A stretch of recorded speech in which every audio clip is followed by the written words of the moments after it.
In 1950, the Russian writer Vasily Grossman wrote a personal letter to Stalin himself saying, "Dear Iosif Vissarionovich, I beg you to help me find a solution to the fate of my novel, which I consider to be the most important work of my life." The novel that Grossman is writing to Stalin about was initially called Life and Fate, then it was called Stalingrad, and then it was published in a severely censored and edited form as For a Just Cause in 1952. This change in the titles of the novel is just one of the many changes that the novel went through. Why? Because Grossman was writing about one of the most important battles of the Second World War for Russia, Stalingrad.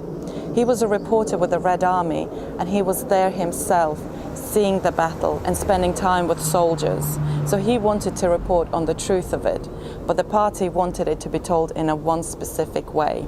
We believe there are around 12 different versions of the novel in the state archives in Moscow. There are also minutes by the Soviet Writers' Union discussing the novel. There are also letters from generals who were in the battle who also read the novel to check for inconsistencies, and also Grossman's own notes about what was happening to the novel.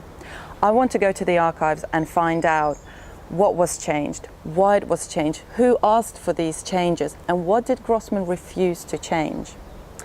In 2019, the novel will be published in English for the very first time, translated by Robert Chandler. I want to write the afterword to this translation and explain what the history of the novel is and the secrets that went on when it was being edited. This will uncover the story of what happens between a writer and the state to create the truth of a battle.